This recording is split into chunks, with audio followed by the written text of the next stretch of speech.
My name is Jessica Marie Thompson. I'm 28 years old. And on the evening of February 19th, I died alone in my studio apartment, after my heart suddenly stopped while I was lying in bed. I was a graphic designer living in Denver, Colorado. Single, career-focused, trying to make it in the creative world. I had a nice little apartment, a good job at a marketing firm, and what looked like a pretty normal life from the outside. I went to church when I felt like it, usually around Christmas and Easter. I prayed when things got tough, but mostly I handled life on my own. I thought I was doing okay. I remember feeling this weird pressure in my chest that night, like someone was sitting on me. I tried to sit up, but my left arm went numb. Then this crushing pain hit me like a freight train. I couldn't breathe. I couldn't call for help. Everything just went black. Then I wasn't in my body anymore. I was floating above myself, looking down at my lifeless body sprawled across my bed. It was the strangest thing I'd ever experienced. I felt completely calm, like I was watching someone else's life. No panic, no fear. Just this incredible peace that I'd never felt before. I could see through the walls of my apartment building, watching my neighbors going about their evening routines, completely unaware that I had just died. That's when I heard it. This beautiful sound, like thousands of voices singing in perfect harmony, but I couldn't understand the words. A warm light started filling my apartment, getting brighter and brighter. But it didn't hurt to look at. It felt like being wrapped in pure love. And that's when I saw him. Jesus walked through the light toward me. He wasn't like any picture I'd seen in church. He was tall, with kind eyes that seemed to see right into my soul. His hair was dark, and his skin had this golden glow that made everything around him look dim in comparison. When he smiled at me, I felt like I was the most important person in the universe. "Jessica," he said, and his voice was like warm honey mixed with gentle thunder. It seemed to come from everywhere at once. "Come with me." I didn't question it. I just followed him into the light. We walked through what felt like a tunnel made of living stars. I kept looking back at my apartment, worried about leaving my body behind. But Jesus put his hand on my shoulder and said, "Don't worry about that now. We need to talk." Suddenly we were standing in the most beautiful garden I'd ever seen. The grass was so green it almost hurt to look at. There were flowers that seemed to change colors as I watched them, and trees that hummed with life. The air tasted like the first day of spring. I wanted to run around and explore everything, but I couldn't take my eyes off Jesus. "Sit with me," he said, and a simple wooden bench appeared out of nowhere. I sat down beside him, and for a moment we just looked out at the garden in comfortable silence. I felt like a little girl sitting next to her father, completely safe and loved. "Jesus," I finally said, "am I dead?" He smiled gently. "Your body is, yes, but you're more alive now than you've ever been." I nodded, trying to understand. "So what happens now? Heaven? Hell? Are you going to judge me?" His expression grew more serious, but his eyes were still full of love. "Jessica, I need to show you something. Something about your life that you haven't understood." He stood up and waved his hand. The beautiful garden around us faded away, and suddenly we were standing in my apartment. But it looked completely different. Everything was covered in this dark, oily substance. The walls, my furniture, even the air seemed thick and dirty. "What is this?" I asked, horrified. "This is what sin looks like in the spiritual realm," Jesus said quietly. "This is how your apartment really appears to those who see with eternal eyes." I looked around in shock. My cute little apartment that I was so proud of looked like a toxic waste dump. "But I'm not a bad person," I said. "I mean, I don't hurt people or steal or anything like that." Jesus walked over to my nightstand. "Tell me about this," he said, pointing to my phone. My heart dropped. I knew exactly what he meant. "The videos," I whispered. He nodded. "For 6 years you've been filling your mind with pornography. And not just watching, Jessica. Tell me about the rest." I felt my face burn with shame. I could barely get the words out. "The masturbation." "Every night," Jesus said gently. "Sometimes during your lunch breaks at work. Sometimes multiple times a day. I wanted to disappear, to hide somewhere. but there was nowhere to go. I tried to stop, I said, tears starting to fall. I really did. I deleted apps. I threw away magazines. I prayed about it. I know, Jesus said, but you always went back. Do you know why? I shook my head, crying harder now. Jesus waved his hand again, and suddenly I could see things that had been invisible before. Dark shapes were moving around my apartment. Twisted, ugly creatures with yellow eyes and razor-sharp teeth. They were everywhere, sitting on my couch, standing by my bed, hovering around my phone. Demons, Jesus said. They've been living here with you, Jessica.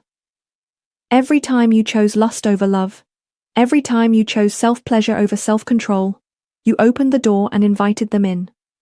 One of the demons looked up at me and grinned. Its teeth were black and rotting. She belongs to us, it hissed. We own her. I stumbled backward, terrified. Jesus, I didn't know. I never meant for this to happen. I know, he said, wrapping his arms around me. But ignorance doesn't change spiritual laws.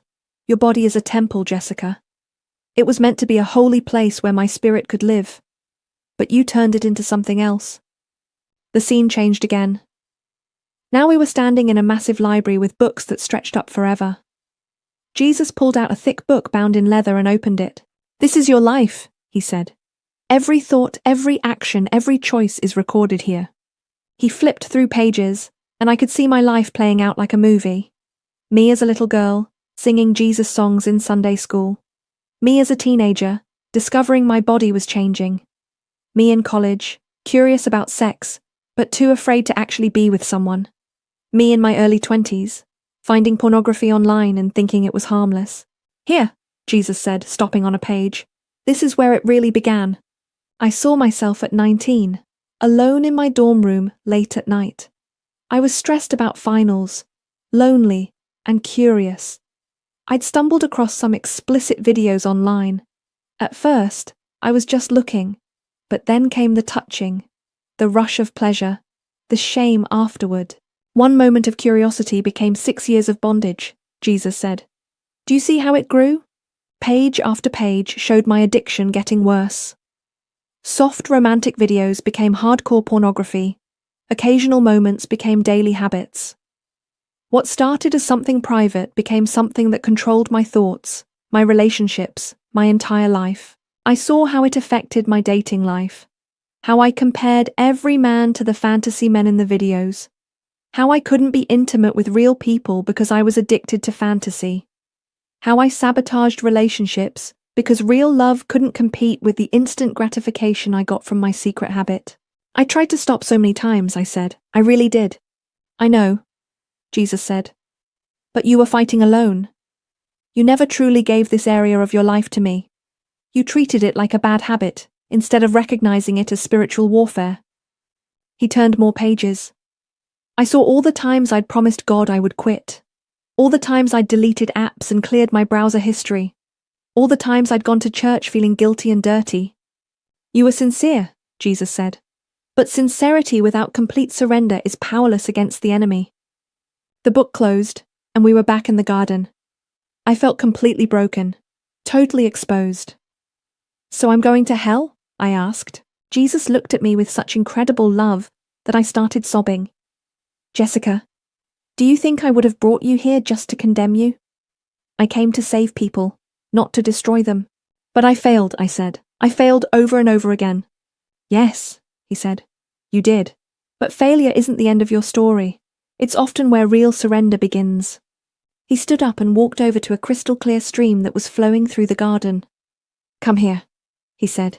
I followed him to the water's edge. The stream was so clear I could see smooth, colourful stones on the bottom. This is the river of life, Jesus said.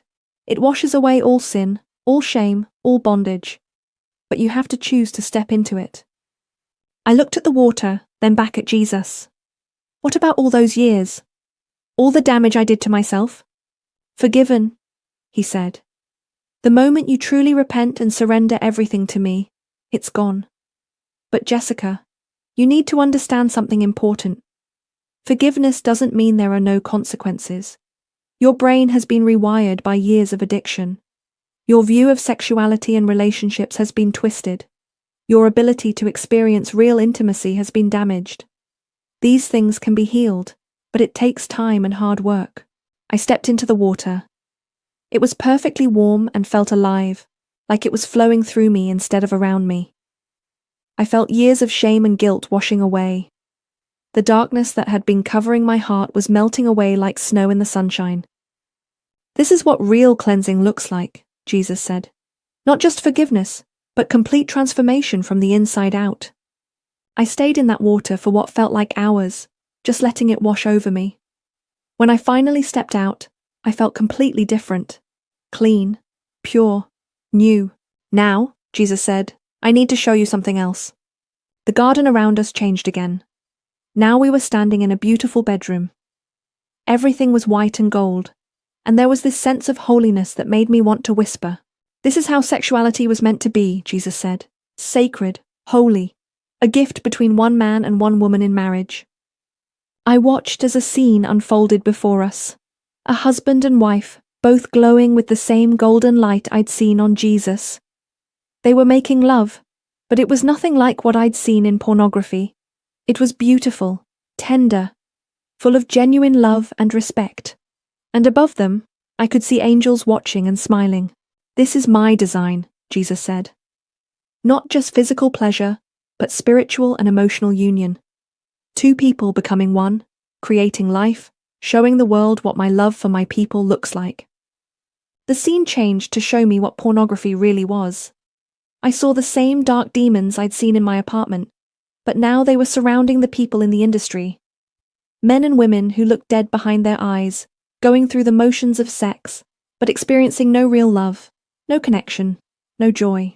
Every video you watched, Jesus said, was someone's daughter or son, trapped in bondage just like you were. Your demand created their supply. Your addiction fed their exploitation. I felt sick to my stomach. I never thought about it that way. I know, Jesus said. The enemy blinds people to the real cost of sin. But Jessica, this is why I'm sending you back. You have a message to share. Back? I said. I have to go back? Your work on earth isn't finished, Jesus said. You have something important to do.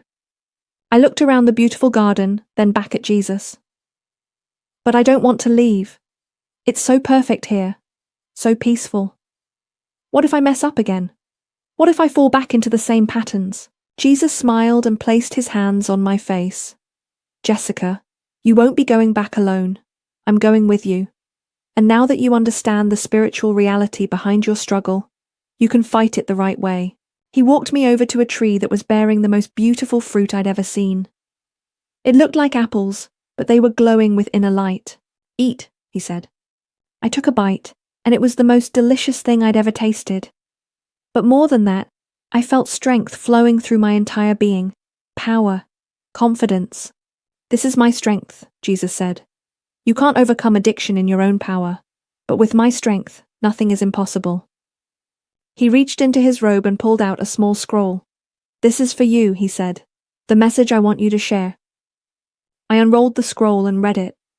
The words seemed to burn themselves into my heart. Tell my daughters that I see their secret struggles. Tell them that what they do in private matters to me. Tell them that pornography and masturbation are not harmless habits. They are spiritual doors that let the enemy into their lives. Tell them that I love them too much to leave them in bondage. Tell them that freedom is possible, but it requires complete surrender, not just good intentions. Tell them that I'm waiting to wash them clean and make them new. Tell them that their sexuality is sacred, and I have a beautiful plan for it. Tell them that the enemy has lied to them about my heart toward them, but I am not angry. I am heartbroken that they are settling for cheap imitations when I have something so much better waiting for them. I rolled up the scroll and held it close to my heart. How do I tell people something so personal and embarrassing? I asked. The same way I'm telling you, Jesus said. With love, not judgment. With hope, not shame. With truth, not condemnation. The garden started to fade around us. I could feel myself being pulled back toward my body. Wait, I said. I have so many questions. What about women who are married but still struggle with this? What about people who have been hurt or abused? What about people who think they're too damaged to be saved? Jesus smiled. Trust me, Jessica. I'll give you the right words when you need them. Just remember, I came to heal broken hearts and set prisoners free. No one is too damaged for my love. I felt myself falling, spinning through space and time. The last thing I heard was Jesus saying, "Tell them I'm coming back soon. Tell them to get ready." Then I was back in my body, gasping for air on my bed. The paramedics were working on me, doing CPR, shouting instructions to each other. One of them looked at his watch and said, "She's been down for 22 minutes. Let's try the defibrillator one more time." They shocked me, and my heart started beating again. I opened my eyes and tried to speak, but all that came out was a whisper.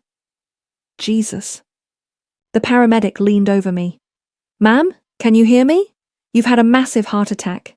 We need to get you to the hospital right now." I spent the next 10 days in the hospital. The doctors couldn't explain why I had no brain damage after being clinically dead for 22 minutes. They called it medically impossible. They said my heart was perfectly healthy now, which made no sense given what had happened, but I knew why I was okay. I had work to do. The first thing I did when I got home was delete everything. Every app, every website, every bookmark. I threw away magazines and books. I got rid of anything that could trigger me. Then I called my sister and told her everything. Not about the NDE at first, just about my addiction. I needed someone to know. I needed accountability. She was shocked but supportive. She helped me find a Christian counselor who specialized in sexual addiction. I learned that I wasn't alone, that millions of women struggle with this same bondage, but we're too ashamed to talk about it. I learned about brain chemistry and trauma and healthy coping skills, but most importantly, I learned how to really surrender. Not just the behavior, but the emotions behind it. Not just the actions, but the thoughts that led to them. It wasn't easy. There were days I wanted to give up. Days when the old desires came back stronger than ever. But every time I was tempted, I remembered what Jesus showed me. I remembered the demons. I remembered the garden. I remembered the scroll. And I remembered that I wasn't fighting this battle alone anymore. 4 months after my NDE, I started sharing my story. First with a few close friends, then with my women's group at church, then online. The response was incredible. Hundreds of women reached out to me, telling me they had the same struggles, the same shame, the same feeling that they were the only ones. But they also told me something else. They said that hearing my story gave them hope for the first time in years. They said it helped them understand that this wasn't just a willpower problem. It was a spiritual battle. And spiritual battles need spiritual weapons. I've been completely free now for 18 months. Not because I'm strong, but because Jesus is strong. Not because I don't get tempted, but because I've learned how to fight temptation with His power, instead of trying to handle it on my own. My life looks completely different now. I'm engaged to an amazing man who loves Jesus as much as I do. We have healthy boundaries and pure relationship based on God's design. I have joy and peace that I never experienced before. I have purpose and direction. But most importantly, I have freedom. If you're watching this, and you're struggling with pornography or masturbation, I want you to know something. Jesus sees you. He knows your secret struggle. He knows the shame you carry in the dark. He knows how many times you've tried to quit and failed. But He's not angry with you. He's heartbroken that you're settling for a cheap counterfeit, when He has something so much better waiting for you. You don't have to fight this battle by yourself. You don't have to carry this shame anymore. Jesus is waiting to wash you clean and make you completely new. But you have to surrender everything. Really surrender. Not just the behavior, but your whole heart. Get help. Find someone you trust. Don't try to handle this in secret anymore. The enemy loves secrets, but Jesus loves truth and honesty. And remember what Jesus told me to tell you. You are not too far gone. You are not too broken. You are not too dirty or damaged. His love is bigger than your sin, and His power is stronger than any addiction. Freedom is real. I'm living proof of that. Jesus is coming back soon. He wants to find you ready. He wants to find you free. The choice is yours.